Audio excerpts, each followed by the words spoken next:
வணக்கம் நேயர்களே, விஷன் 9 டிவிக்காக நான் உங்கள் லக்ஷ்மி நாராயணன். இப்போ நம்ம பார்க்க போகிறது வார ராசி பலன் 12ஆம் தேதியிலேருந்து 18ஆம் தேதி வரை எப்படி இருக்க போகுதுன்னு பார்க்க போகிறோம். எப்போதுமே சொல்கிறதாங்க, லக்னத்துக்கு பாருங்கள். ராசிக்கு பார்ப்பதை விட லக்னத்துக்கு பார்க்கறது ரொம்ப பர்ஃபெக்டாக இருக்கும். உதாரணமாக ஒரு மகர லக்னம் விருச்சிக ராசினா நீங்கள் விருச்சிக ராசிக்கான பலன்களை பார்க்குறத விட மகர ராசிக்கான பலன்களை பார்க்கும்போது ரொம்ப பர்ஃபெக்டாக இருக்கும். முதல்ல வர்றது பொது பலன்கள். அதுக்கப்புறம் பார்த்தீங்கன்னா உங்களுக்கு டிப் ஆஃப் த வீக்.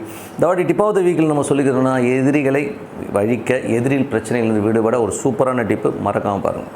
ராசி. ஸோ மீன ராசிக்கு வந்து பார்த்திங்கன்னா உங்களுக்கு ராசி அதிபதி குரு. ஸோ குரு வந்து பார்த்திங்கன்னா உங்களுக்கு வந்து ராசியில் நிறைய சேஞ்சஸ் இருக்கும். பெரிய பணம் சம்பாதிக்கணும், ஏன்னா குரு சுக்கிரன் சனி எல்லாமே ஒரு பொருளாதார ரீதியில் வந்து பெருசாக நான் சாதிக்கணுங்கிற வெறியை கொடுக்கும்.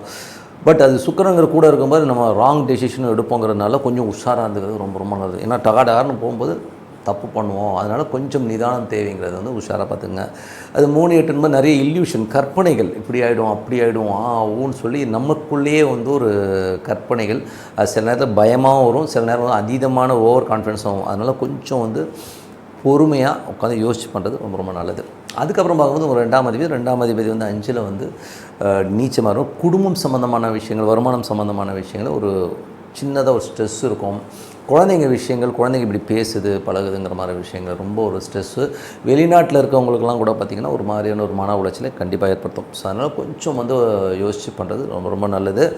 அதுக்கப்புறம் பார்க்கும்போது உங்களுக்கு 3-8ஆம் அதிபதிங்கிறது வந்து 3ங்கிறது வந்து உங்களுடைய முயற்சி, உங்களுடைய இளைய சகோதர சம்மந்தமான விஷயங்கள், மற்றபடி வந்து உங்களுக்கு கற்பனைகள். ஸோ இதனால் வந்து பார்த்திங்கன்னா நிறைய கற்பனைகளால் வந்து ஒரு மன உளைச்சல் ஏற்படும். இப்படியே பண்ணிவிடுவாங்க, அப்படி பண்ணிவிடுவாங்க, இல்லைன்னா ஒரு அக்ரிமெண்ட்டோ செக்கோ இந்த மாதிரி விஷயங்கள் ரொம்ப ரொம்ப ஜாக்கிரதையாக இருக்குது, ரொம்ப ரொம்ப நல்லது. அதுக்கப்புறம் உங்களுக்கு 4ஆம் அதிபதியான புதன். ஸோ 4ஆம் அதிபதி புதன் வந்து பார்த்திங்கன்னா உங்களுக்கு வந்து 2ல் வந்து புதன் கேது போகும்போது வீடு சம்மந்தமான விஷயங்கள், செக்ஸு, வீடு, லோனு சம்மந்தமான விஷயம் ஒரு மன உளைச்சல் ஏற்படுத்தும். அதனால் கொஞ்சம் கவனமாக இருக்குது, ரொம்ப ரொம்ப நல்லது. அதுக்கப்புறம் பார்க்கும்போது உங்கள் 5ஆம் அதிபதி வந்து குழந்தைகளோட நடவடிக்கைகள் நம்ம மனக்காயங்கள். ஏன்னா 5ல் செவ்வாய் நீச்சமாக இருக்கும்போது குழந்தைங்க இப்படி பண்ணுது அப்படி பண்ணுங்கிற மாதிரி எண்ணங்களே கண்டிப்பாக ஏற்படும். அதனால் கொஞ்சம் கவனமாக இருக்கணும். அதுக்கப்புறம் பார்க்கும்போது 6ஆம் அதிபதி சூரியன் 2ல் வந்து நல்ல உச்சமாக இருக்கும்போது வேலையில் நல்ல அங்கீகாரம், நல்ல ஒரு பதவி உயர்வு, நல்ல ஒரு டிக்னிட்டிலாம் கொடுப்பாங்க. பட் இருந்தாலும் கூடவே வந்து நிறைய மன உளைச்சலையும் கொடுத்துருவாங்க. ஸோ பதவி உயர்வு கொடுக்குறேன், அது கொடுக்குறேன்னு சொல்லிட்டு கடைசியில் ஒரு பெரிய பேர்டன்ஸையும் வச்சுருவாங்க. அதனால் ஒரு பெரிய டென்ஷன் கண்டிப்பாக இருக்கும். கொஞ்சம் கவனமாக. இதெல்லாம் வந்து ஒரு வாரம் தான், அதுக்கப்புறம் சரியாயிடும். பட் சிறப்பு தான்.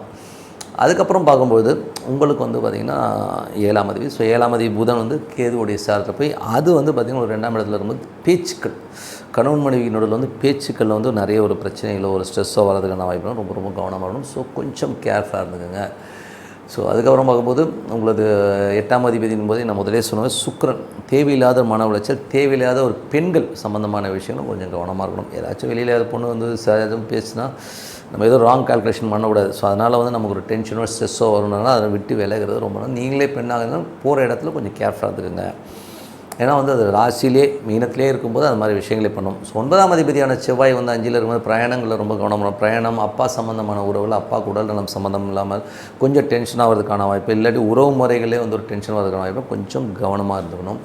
10ஆம் அதிபதியான குரு வந்து உங்களுக்கு ராசியில் இருக்கும்போது நிறைய தொழில் ரீதியான விஷயங்கள், நிறைய சேஞ்சஸ், ஏதாச்சும் டிஃப்ரெண்ட்டாக பண்ணுங்கிற எண்ணங்கள்லாம் உருவாக்கும். ஸோ எல்லாமே ரொம்ப சிறப்பு. 11ஆம் அதிபதி. ஸோ 11ஆம் அதிபதியான சனி வந்து பார்த்திங்கன்னா ராசியிலுமே பெரிய லாபங்களை நோக்கி உங்களை எண்ணங்கள் சொல்லுவாங்க, ஏதோ பெருசாக பண்ணுங்கிற ஃபீல் எல்லாம் கொடுக்கும். ஸோ பண்ணுங்கள், தப்பு இல்லை, பட் கரெக்டாக பண்ணுங்கள். இன்றைக்கி வந்து பெருசாக பணம் சம்பாதிக்க முடியும். ஆனால் நீங்கள் கரெக்டான ரூட்டு பிடிக்கணும். அதுக்கான முயற்சி எடுத்திங்கன்னா கண்டிப்பாக கிடைக்கும். இன்றைக்கி வந்து மாடர்ன் டெக்னாலஜியில் ஷார்ட் பீரியடில் பணம் சம்பாதிக்க முடியும், நல்ல பணம் சம்பாதிக்கலாம். அதுக்கு நீங்கள் தயார் பண்ணிக்கிட்டு பர்ஃபெக்டாக பிளான் வச்சுட்டு பண்ணிங்கன்னா கண்டிப்பாக பண்ணிடலாங்க. ஸோ என்னை பொறுத்தவரை வந்து பார்த்திங்கன்னா எது ப்ளஸ் எது மைனஸ்னு சொல்லியிருக்கோம். ஸோ அதை கரெக்டாக அப்ளை பண்ணிங்கன்னா ரொம்ப சிறப்பாக இருக்கும்.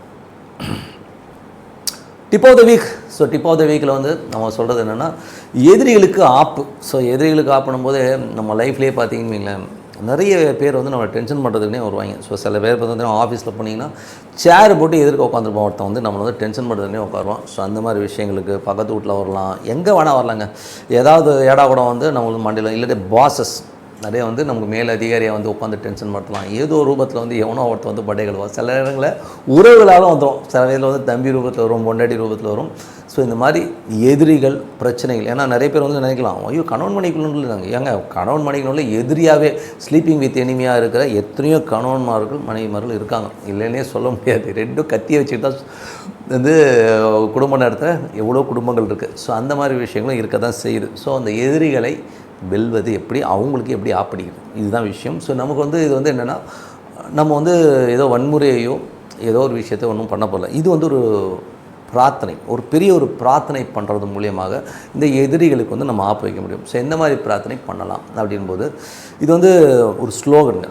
இது வந்து ஆதித்ய ஹிருதயம்னு ஒரு ஸ்லோகன். ஸோ இது வந்து ரொம்ப பவர்ஃபுல்லான ஒரு ஸ்லோகன். இது வந்து நீங்கள் யூஸ் பண்ணிங்கன்னா அவ்வளோ பர்ஃபெக்டாக ஒர்க் ஆகும்.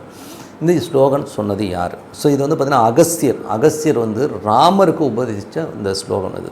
இந்த மந்திரம் வந்து ஆதித்ய ஹிருதய மந்திரம் வந்து அவ்வளோ பவர்ஃபுல்லாக இருக்கும். அது வந்து ராவணனை எதிர்த்து ராமர் போருக்கு போகிறதுக்கு முன்னாடி அந்த ஆதித்ய ஹிருதயத்தை சொல்லி பாராயணம் பண்ணி அப்படி ராவணனை வென்றார் ராமர். ஸோ ராவணனே வெல்ற அளவுக்கு ஒரு பவர்ஃபுல்லான மந்திரம்னா இது எவ்வளோ பெரிய மந்திரமாக இருக்கும்னு யோசிச்சு பாருங்கள். இந்த ஆதித்ய ஹிருதயம்னு சொல்லி நீங்கள் கூகுளில் டைப் பண்ணி இதை வந்து நீங்கள் என்ன லாங்குவேஜில் போட்டாலும் வரும். நீங்கள் படிக்கணும். இல்லை சில பேர் வந்து யூடியூப்பில் வந்து ப்ளே பண்ணி போட்டுக்கணும். நீங்கள் படிக்கணும். ஸோ படிக்கும்போது அந்த வைப் பார்த்திங்கன்னா உங்கள் எதிரிகளே அப்படியே பொடியாக்கும். எதிரி சரியான ஆப்பம் அவங்க லைஃப்லேயே வர மாட்டாங்க. அந்த அளவுக்கு வந்து ரொம்ப பவர்ஃபுல்லாக வேலை செய்யுங்கிறது தான் உண்மையான விஷயம். இது உங்கள் லைஃப்பில் நடந்திருக்கா அப்படின்னா நடந்திருக்கு. ஸோ எங்கள் லைஃப்பில் பார்த்திங்கன்னா இந்த மாதிரி வந்து எனக்கு வந்து நான் ஷாப் வச்சுருந்தோம். எதிர்க்க ஒருத்தர் இருந்தார். அவர் என்னை ரொம்ப டென்ஷன் பண்ணுவார். ஒரு பொருளாதார ரீதியில் நிறைய பிரச்சனைகள் இருக்கும்போது அந்த டைமில் வந்து ரொம்ப டார்ச்சர் பண்ணி டென்ஷன் பண்ணிகிட்டு இருந்த ஒரு பீரியடு. ஸோ அந்த டைமில் நான் என்ன பண்ணுவேன்னா, என்னடா பண்ணுறது ஒன்றுமே புரியலைங்கிற மாதிரி ஒரு எமோஷன்ஸ்லேயே இருக்கும். ஸோ என்னடா பண்ணால் அப்போது நான் இந்த ஆதித்ய ஹிருதயத்தை சூரியனை பார்த்து படித்தேன். சூரியனை பார்த்து படிக்கும்போது இதோட பவர்ஸ் வந்து வேறு லெவலில் வந்து வேலை செய்யுங்க. ஸோ அந்த சூரியனை பார்த்து படிக்கும்போது கிட்டத்தட்ட 3 நாள் தாங்க படித்தேன். அவ்வளோதாங்க. அந்த ஆளோட பொட்டி படுகை எல்லாம் வெளில தூக்கி போட்டு அந்த ஆளை வெளியில் அனுப்பிச்சிட்டாங்க. அந்த ஆள் ஏரியாலே இல்லை. ஸோ அந்த அளவுக்கு ஒரு பவர்ஃபுல்லான ஒரு மந்திரம் இந்த ஆதித்ய ஹிருதயம். இது வந்து அப்ளை பண்ணால் அவ்வளோதான் இருக்கும். இது நிறைய காலகட்டங்களில் எனக்கு வந்து ரொம்ப பிரச்சனைகள் வர காலத்தில் நான் அப்ளை பண்ணியிருக்கேன். இது டெஸ்டடு, ஓகேங்களா? அவ்வளோ பர்ஃபெக்டாக ஒர்க் பண்ணும். உங்களுக்கு பிரச்சனைகள் அதிகமாக இருக்குன்னா நீங்கள் சூரியனை பார்த்து சொல்லி பாருங்கள். நீங்களே சொல்லணும். ஃபஸ்ட்டு வந்து ஒரு 2 முறை 3 நாள் வந்து கொஞ்சம் டஃப்பாக இருக்கிற மாதிரி இருக்கும். நீங்கள் அப்படியே சொல்லி பழகிட்டீங்கன்னு வைங்களேன், அவ்வளோ சூப்பராக இருக்கும். கே பாலச்சந்தர் அவர்கள் வந்து டெய்லி வந்து சூரியனை பார்த்து இந்த ஆதித்ய ஹிருதயம் படிப்பார். ஸோ நான் சொல்லியிருக்காங்க. ஸோ அவ்வளோ வந்து ஒரு பயங்கர உன்னதமான ஒரு பவர்ஃபுல்லான மந்திரம். நீங்கள் இதை அப்ளை பண்ணி பாருங்கள். உங்களை எதிரிகளுக்கு கண்டிப்பாக ஆப்புன்னு சொல்லிட்டு உங்களிடம் விடைபெறுவது உங்கள் லக்ஷ்மி நாராயணன். விஷன் 9 டிவியை சப்ஸ்கிரைப் பண்ணுங்கள், பெல் ஐக்கானை ப்ரெஸ் பண்ணுங்கள். நன்றி, வணக்கம்.